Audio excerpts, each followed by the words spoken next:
Hello friends, welcome to our YouTube channel वकील करो। आज शुरुआत करते हैं एक नए टॉपिक के साथ में और समझते हैं कि क्या पिता अपने परिवार की सहमति के बिना कोई प्रॉपर्टी को बेच सकता है या नहीं। बहुत सारे लोगों के मन में ये डाउट रहता है कि पिता के पास एक बार प्रॉपर्टी आ गई तो वो अपने जो है परिवार वालों यानी कि अपने बच्चों की सहमति के बिना प्रॉपर्टी बेच सकता है। कई बार लोग ये सोचते हैं कि नहीं बेच सकता है। तो एग्जैक्टली कानून इसके ऊपर क्या कहता है, आज मैं आपको वही बताने वाली हूँ कि क्या कोई पिता अपने बच्चों की सहमति के बिना कोई प्रॉपर्टी को सेल आउट कर सकता है या नहीं। इस टॉपिक को समझने से पहले हमें ये समझना होगा कि प्रॉपर्टी कितने तरीके की होती है, क्योंकि इस प्रॉपर्टी के टाइप पर ही डिपेंड करता है कि पिता उस प्रॉपर्टी को अपने बच्चों की सहमति के बिना सेल आउट कर सकता है या नहीं। तो बेसिकली जो प्रॉपर्टी होती है वो होती है दो तरीके की। सबसे पहली होती है सेल्फ अक्वायर्ड प्रॉपर्टी, सेकेंड होती है एंसेस्ट्रल प्रॉपर्टी।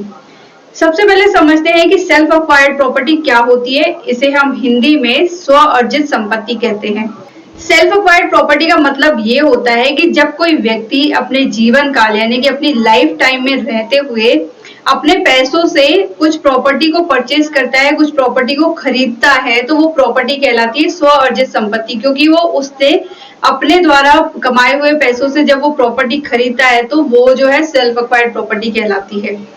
इस सेल्फ अक्वायर्ड प्रॉपर्टी पर उस पिता का पूर्ण अधिकार होता है यानी कि एब्सोल्यूट राइट होता है, और इस प्रॉपर्टी को जो है वो पिता किसी की भी सहमति के बिना भी जो है वो बेच सकता है, क्योंकि वो उसका एब्सोल्यूट ओनर होता है। उसके ऊपर उस प्रॉपर्टी पर उस पिता का जो है एब्सोल्यूट राइट होता है।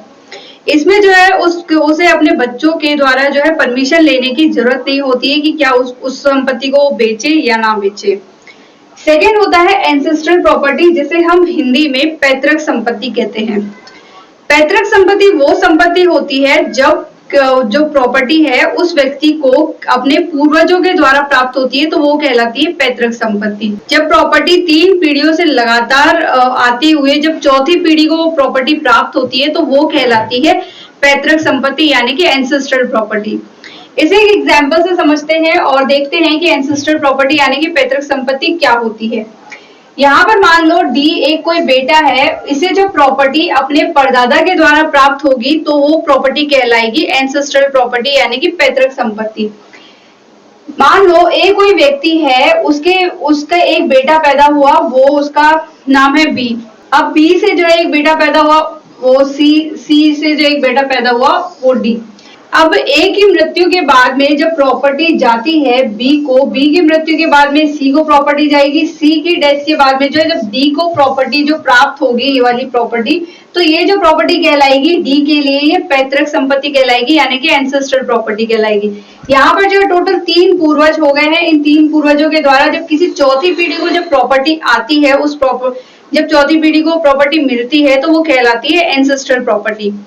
एंसेस्ट्रल प्रॉपर्टी में किसी भी व्यक्ति का एब्सोल्यूट राइट नहीं होता है कि वो उस प्रॉपर्टी को बिना किसी से पूछे बेच सके। तो according to Hindu succession act ये कहता है कि जो एंसेस्ट्रल प्रॉपर्टी होती है उसे जो है वो अपने बच्चों की सहमति के बिना कोई भी पिता जो है अपनी संपत्ति को नहीं बेच सकता है।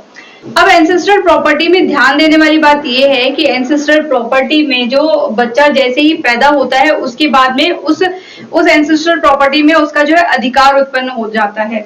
लेकिन जब हम बात करें सेल्फ अक्वायर्ड प्रॉपर्टी में तो ऐसा कुछ भी राइट यहाँ पर नहीं दिया गया है। लेकिन जो एंसेस्ट्रल प्रॉपर्टी यानी कि पैतृक संपत्ति होती है उसमें यह होता है कि जैसे ही किसी की संतान पैदा हो जाती है उसके पैदा होने के बाद में ही जो है पैतृक संपत्ति में उसका अधिकार भी आ जाता है। अब इसे एक एग्जाम्पल से समझते हैं। फॉर एग्जाम्पल सी का एक बेटा पैदा हुआ डी। अब डी जैसे ही पैदा हुआ इस वाली प्रॉपर्टी में इस जो डी का है वो अधिकार पैदा होते ही आ जाता है, यानी कि यहाँ पर जो है डी का भी इस एंसेस्ट्रल प्रॉपर्टी में राइट बन जाता है। अब यदि कोई सी यानी कि पिता अपने बेटे की सहमति के बिना यदि इस एंसेस्ट्रल प्रॉपर्टी को बेचना चाहता है तो वो नहीं बेच सकता है, क्योंकि according to Hindu succession act ये कहा गया है कि पैतृक संपत्ति को उसके बच्चों की सम्मति के बिना यानी कि सहमति के बिना जो है कोई भी पिता उस प्रॉपर्टी को बेच नहीं सकता है। लेकिन इससे रिलेटेड एक केस लॉ है जिसे हम डिस्कस करेंगे और उससे समझेंगे कि क्या अभी भी यही राइट है कि कभी भी किसी भी सिचुएशन में पिता अपने बच्चों की सहमति के बिना भी जो है प्रॉपर्टी को बेच सकता है या नहीं बेच सकता है। ये केस है प्रीतम सिंह वर्सेस केहर सिंह। इस केस में हुआ ये था कि जो प्रीतम सिंह है ये है पिता और जो केहर सिंह है ये है बेटा। यहाँ पर पिता ने 1962 में जो है अपने बेटे यानी कि केहर सिंह की सहमति के बिना अपनी पैतृक संपत्ति को बेच दिया था, जिसके बाद में केहर सिंह ने जो है सूट फाइल किया था कि पिता जो है मेरे पिता ने इस प्रॉपर्टी को सेल आउट कर दिया, जबकि वो पैतृक संपत्ति थी, जबकि कानून ये कहता है कि पैतृक संपत्ति को बेटे की परमिशन के बिना जो है बेचा नहीं जा सकता है। जिसके बाद में लोअर कोर्ट ने ये डिसीजन दिया कि जो पिता है उसने उस प्रॉपर्टी को गलत बेचा है, यानी कि पैतृक संपत्ति को नहीं बेच सकता है। और यहाँ पर जो है केहर सिंह के पक्ष में जो है कोर्ट ने फैसला सुनाया था। जिसके बाद में प्रीतम सिंह ने अपील फाइल करी थी और अपील में ये कहा गया कि जो प्रॉपर्टी है ये एक पैतृक संपत्ति है, लेकिन जो पिता जो है अब उस कुछ जरूरत को पूरा करने के लिए उस प्रॉपर्टी को उसने अपने बच्चों की सहमति के बिना सेल आउट किया, तो वो सही किया था। तो यहाँ पर जो है पिता के पक्ष में फैसला सुनाया गया। और इसी प्रकार से जब हाईकोर्ट में अपील करी गई तो हाईकोर्ट में भी यही जो है फैसला बरकरार रखा, सेम सुप्रीम कोर्ट में भी यही फैसला बरकरार रखा। यहाँ पर ऑनरेबल सुप्रीम कोर्ट ने ये स्पष्ट किया, ये क्लैरिफाई किया कि यदि कोई पैतृक संपत्ति है और उस पैतृक संपत्ति को उस परिवार के कल्याण के लिए या परिवार की जरूरतों को पूरा करने के लिए यदि कोई पिता उस प्रॉपर्टी को सेल आउट करता है तो यहाँ पर जो है वो प्रॉपर्टी को सेल आउट कर सकता है। इस केस में हुआ ये था कि जो प्रीतम सिंह था उसने अपने परिवार के ऊपर जो कर्जा हो रखा था उस कर्जे को चुकाने के लिए उस पैतृक संपत्ति को सेल आउट किया था। इसी वजह से ऑनरेबल सुप्रीम कोर्ट ने ये कहा कि जो प्रीतम सिंह है उसने जो अपनी पैतृक संपत्ति को सेल आउट किया अपने बच्चे की सहमति के बिना, यानी कि केहर सिंह की सहमति के बिना, तो यहाँ पर इसने कुछ भी गलत नहीं किया और वो जो है पैतृक संपत्ति को सेल आउट कर सकता है और यहाँ पर जो है डिसीजन को सही माना। तो यहाँ पर इस केस से ये क्लेरिफाई होता है कि यदि कोई पैतृक संपत्ति है और वो पिता अपने किसी जरूरत अपने परिवार की जरूरत को पूरा करने के लिए उस प्रॉपर्टी को सेल आउट करता है, तो वो जो पिता है वो अपने बच्चों की सहमति के बिना उस प्रॉपर्टी को सेल कर सकता है, चाहे वो पैतृक संपत्ति ही क्यों ना हो। लेकिन जब मैं बात करूं सेल्फ अक्वायर्ड प्रॉपर्टी की, तो सेल्फ अक्वायर्ड प्रॉपर्टी में ऐसा कुछ भी नहीं है। यहाँ पर पिता का जो है वो एब्सोल्यूट राइट होता है, वो चाहे तो अपने बच्चों की सहमति ले या फिर ना ले अपनी प्रॉपर्टी को जो है किसी भी वक्त सेल आउट कर सकता है। लेकिन पैतृक संपत्ति में इससे पहले यही होता था कि जो उसके बच्चे होते हैं, लीगल हियर्स होते हैं, उनकी सहमति के बिना पिता जो है प्रॉपर्टी नहीं सेल आउट कर सकता। लेकिन इस केस में ऑनरेबल सुप्रीम कोर्ट ने ये क्लैरिफाई कर दिया कि यदि परिवार की जरूरत के लिए बेचा जाता है पैतृक संपत्ति को तो वो बेच सकता है और ये सही माना गया है।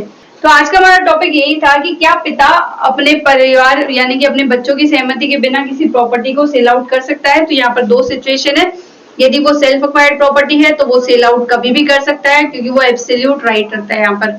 लेकिन जब मैं बात करूं एंसेस्ट्रल प्रॉपर्टी यानी कि पैतृक संपत्ति की, तो यहाँ पर जो है ऑनरेबल सुप्रीम कोर्ट की गाइडलाइन इस केस में जो है जारी कर दी गई थी, जिसके बाद में यहाँ पर ये कहा गया कि वो जो जरूरत के हिसाब से सेल आउट कर सकता है।